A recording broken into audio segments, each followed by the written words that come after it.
Hello everyone, welcome back to Ayumilove channel for another Awaken Chaos Era video guide. In today's video, I'll be showcasing my newest team for Roaring Tulpa. So let me head over to the Roaring Tulpa. Dominator. Alright, stage 12. Let me skip the formation. Let's do like one battle. So in my team, I have two poisoners who are Ravyn and Santis. They are the main damage dealer for the boss. Zatlux is the third hero in the team. He's here to clear the first two waves quickly so we can save some time. And finally, we have Hakrin. And Hakrin is here to boost everyone's health so that they can tank the enemy's damage. As well as to boost everyone's defense stats so they can reduce the damage intake from the enemies. For the spells, I have the Sundering Purgatory to apply the defense down and Gaia's Renewal for additional healing. All of the heroes here except for Zatlux, they are equipped in revival set since there's no dedicated healer here to heal them. So let me start the battle. So at the start of the battle, Santis will apply the defense down followed by her attack. The key point to take note here is Hakrin must go to apply his ultimate ability to boost up everyone's health before Zatlux come in. So by the time when you reach the boss stage, you have at least 30% max health up buff to tank the damage from the enemies. Alright, Zatlux has already cleared the first two waves. And the target priority for the wave 3, which is the boss stage, is to immediately target the boss. I have disabled Ravyn's and Santis abilities, so they will just use their basic attack to apply as much poison as possible. The boss will target the enemy who has the most health. So currently Hakrin has the most health here, so they'll be targeting him instead of the attacker heroes, which is a completely different behavior compared to Queen of Tides. And this team is similarly built like for Queen of Tides stage 12. Basically, I just replace Poolens with Ravyn in this Roaring Tulpa stage 12.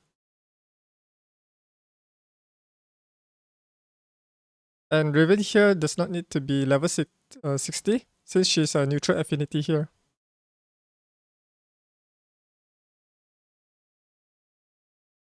And currently that's the event for Geralt.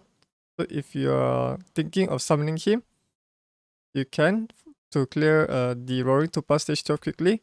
But you need at least Ascension 5, which means you need 5 copies of Geralt in order to make him be able to deal a lot of damage in the quickest run as possible.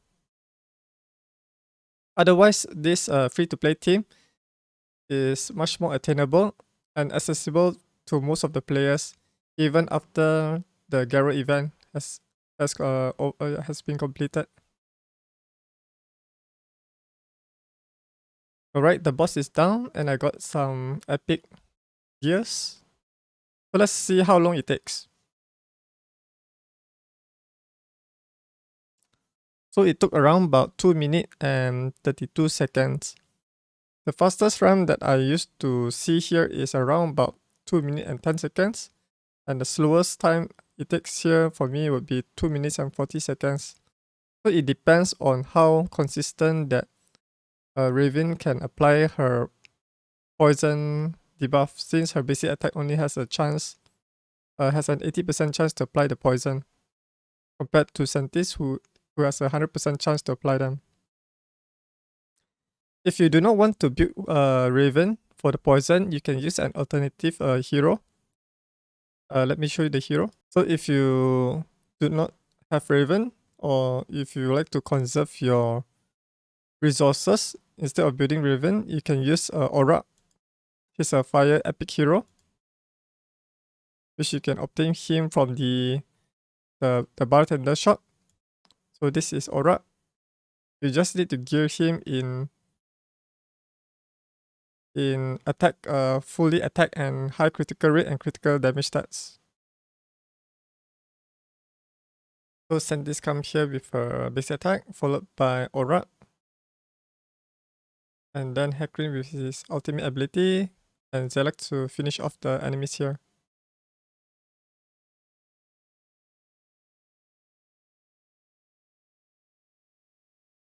And Orakh is not equipped in Revival set since he has his special ability to heal him based on the amount of damage he can deal to the enemies. So just build him with high amount of attack so he can recover his health through the damage. And as usual, you just need to straight away target the boss. If your heroes are not strong enough, probably you can take out the right enemy first, because he is applying the counter attack boost, which increases the damage dealt by the boss whenever he counter attacks upon receiving 6 valid hits from your heroes. The good thing about Orakh is he synergizes with Zatlux, since he can apply the defense down. So your heroes will deal much more damage to the boss. And I think around this round, the boss will apply his shield.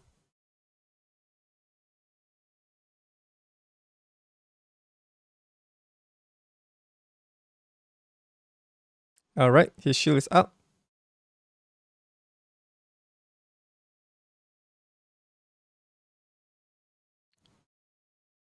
The disadvantage of using attacker heroes is that you need to time your ultimate abilities so that they can break the shield as soon as possible. Whereas for poison team, the run is much more consistent since the damage dealt is fairly balanced throughout all the rounds.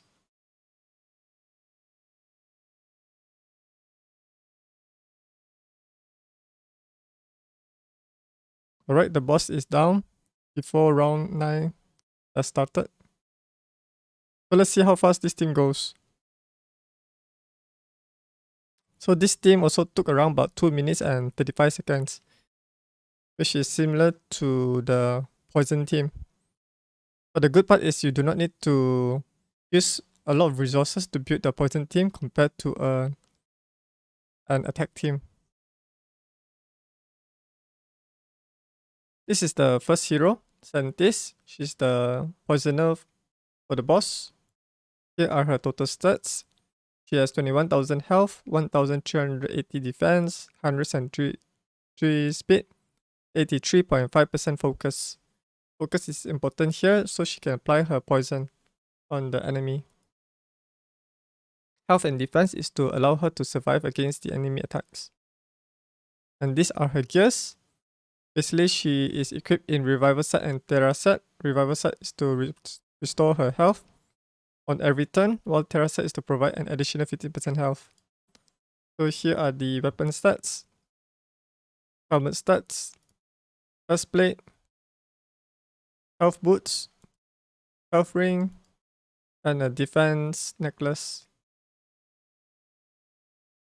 The most important thing is to get the right primary stats and substats, regardless of his rarity. If you happen to get like a 6-star, then you'll be better since all the substats will gain a larger amount of values here. The next hero I have on my team is Hakrin. So here are his total stats. He has around about 19,463 health, 2,800 defense, 153 speed, and 51% focus, and 78.5% resistance. The key is to have him with high amount of their defense stats so he can apply so he can share a portion of his defense stats to all his allies through his trait Ancient Guardian. So when he's ascended 2 times, he will provide 20% of his defense rating. And these are his gears. He's equipped in Revival set and Terra set, similar to how I built Santis. So this is the weapon, helmet,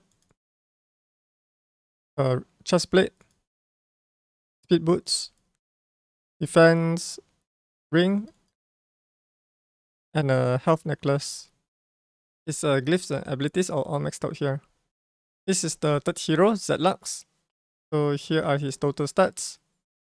He has around about 4000 plus attack, 130 speed, which is slower than Hakrin, over 70% critical rate, over 200% critical damage. You need at least 4000 attack and 200% critical damage to wipe out the mobs for the first 2 waves. You can tweak your attack and critical damage depending how you see fit. And these are his gears. He's in a mixed set with only one warrior set. So this is the weapon stats.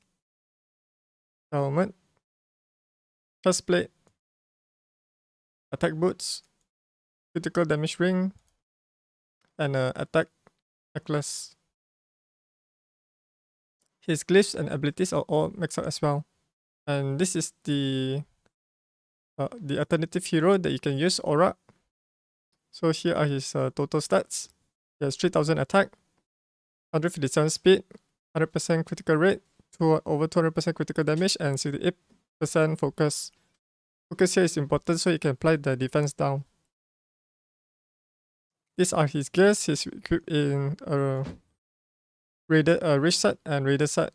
Rage set provides 20% critical rate. Raider set provides 15% plus 15 speed. So this is his weapon. Helmet. Chest plate. Attack boots. Critical damage ring. And focus necklace. And the glyphs and abilities are all maxed out as well. So this is the elite hero, Ravyn. She's the second poisoner in the team. Here are her total stats. She has around about 11,000 health, 900 defense, 77.5% focus, and 132 speed. So focus is important here so she can apply poison through her basic attack, which is the Dark Arrow. Deals 80% damage to an enemy with an 80% chance to apply poison for 3 turns. So these are her gears. She's equipped in Revival set and Raptor set. Raptor set is to provide her with an additional 20% focus. So let's see the weapon. These are her weapon stats. This is the helmet, chest plate, health boots, health necklace, and finally a focus. This is a health ring, and this is the focus necklace. So once I'm able to get better gears, I'll upgrade. I'll replace these gears.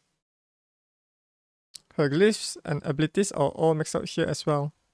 Using this new team for Roaring Tulpa Stage 12 with Santis, Hakrin, Zatlux, and Ravyn or Orakh has sped up my run by 50% compared to my previous Roaring Tulpa Stage 12 team. Hopefully this also helps you in building a better speedrun team for Roaring Tulpa, which is quite accessible just mainly using Poison team. Do let me know in the comments below on what team that you are currently using to speedrun Roaring Tulpa. There are also other ways to speedrun this dungeon, such as using Zitlin with all attacker heroes to deal as much damage as possible. And the best hero for this dungeon would be Geralt, if you're able to get him paired along with a Zitlin. You can also use Desmond as he's similarly a poison hero, but he deals damage using his plague negative effect. Consider subscribing to this channel for more Awaken Chaos Era content. Before I end this video, you could also check out in the video description where I shared a link where you can play this game on an Android emulator such as LD Player. This allows you to save your phone battery and prevent it from overheating when playing it for a long time.